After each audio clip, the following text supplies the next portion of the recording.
Hey guys, how's everyone doing? I just been watching YouTube videos basically with other people making blood python videos, and I was seeing a lot of misinformation. Like one guy was telling people that they should have a hot spot of 88 degrees, that you need to start them off in 20-gallon long aquariums, like just crazy stuff that is not really going to be beneficial to the snake or you as a keeper. So, first of all, blood pythons, Sumatrans, and Borneo shorttails, they like it a little bit cooler than other python species. Not drastic, but hot spot around 82 to 84 is fine. They don't need 86, 88, and you don't want to keep them like a ball python temperature. As far as starting them off, you don't want to start them off in something as big as a 20-gallon tank. That's just, you're going to have a stressed snake. And the more stressed they are, the more defensive they're going to be, the more reluctant to eat they're going to be, and you're just not going to have a fun time with your snake.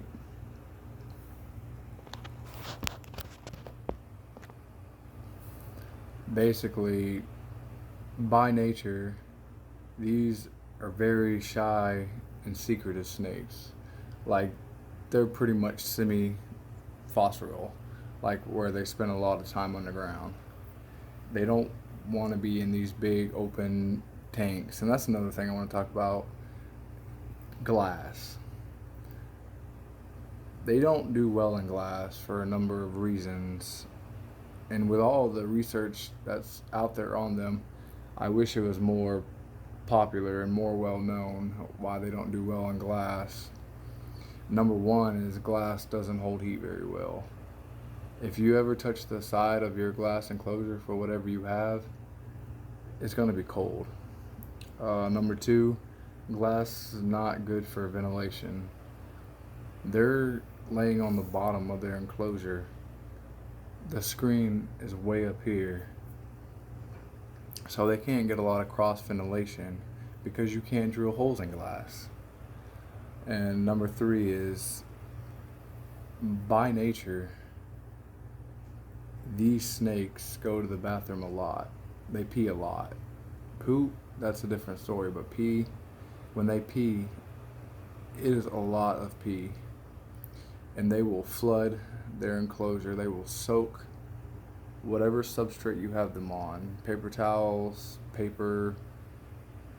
Some people keep them on aspen, cypress, cocoa. They're gonna soak them, and they just like to lay there. They'll lay there in their own pee until we, as their keepers, clean it up. So basically, the bigger they get, the older and bigger they get, the more pee they make. And then with pee comes ammonia. And you don't want your snake sitting there after they just peed in a ton and then breathing in their own ammonia. That's what causes RIs.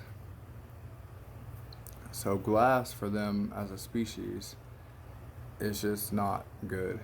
You can have it for colubrids, for whatever you want, boas, sand boas, a lot of common snakes, corns, whatever. But for bloods and other shorttails, it's not it's not good for them. It's going to make their lives more stressed, and in return, you're going to be more stressed because you're going to be stressed out about them being stressed. You want to get them in a rack system, which for the longest time, I was in love with Morelia genus carpets and all those, and I was really opposed to racks because I didn't think carpets should be in racks, which I still don't. They shouldn't. But racks for bloods, they're amazing. You can control the temperatures better. You can control the humidity better. They feel more secure. They just all around do so much better in a rack system than they do in a glass enclosure, a fish tank. These aren't fish. these are reptiles, and they need to be housed like reptiles in racks made specifically for snakes, PVC enclosures made specifically for snakes. Just temperature wise, like I was saying, you can have them a cool spot of 78, 77, 78 degrees, and then you want that hot spot if you don't have ambient air. If you have access to a room where you can heat your own room to 80 degrees, 81 degrees, that's fine. They don't need any supplemental heat. But for those of us that don't, you want to get the ambient air to about 78, and then whatever you're running, if you're running like on their racks, I set at about 82, 83, and then Jade, she has a radiant heat panel and hers is set at 80. They don't like to be hot. They don't want to be warm. If they get too warm, they start to get stressed. When they get stressed, they become more defensive. They stop eating, and it's just an all-around bad time.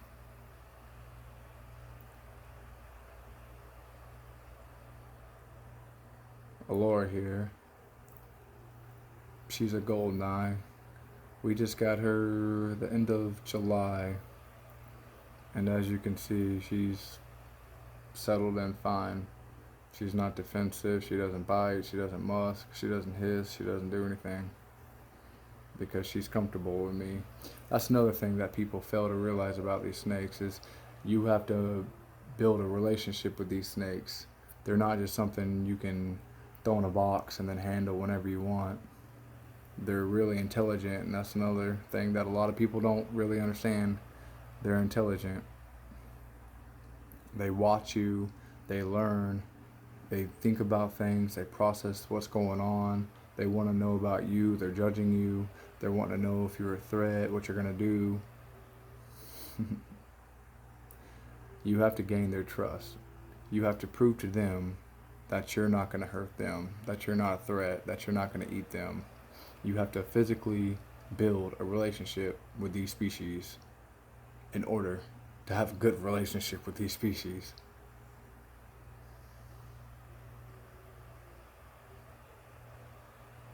If you just reach in there and grab them and think you're going to do whatever you want with them, no.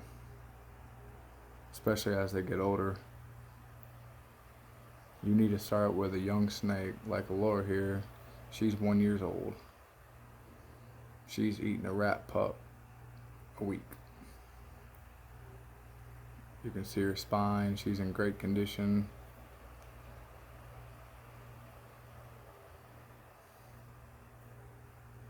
But yeah, there's just a lot of misconceptions, myths, a lot of misunderstandings out there about blood pythons and short-tailed pythons. And even though I've only been into them for 2 years, they're pretty much my obsession now. And they're all I plan on working with. And I love people working with them, and I want people to work with them, but I also want people to understand them and research them and stop acting like they're any other snake when they're not. I've said since I started working with them, they're basically a sedentary retic on their intelligent level.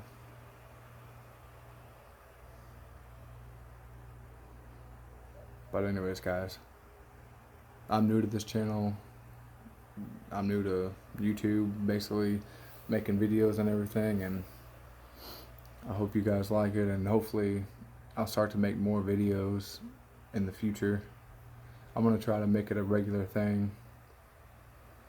So, until next time.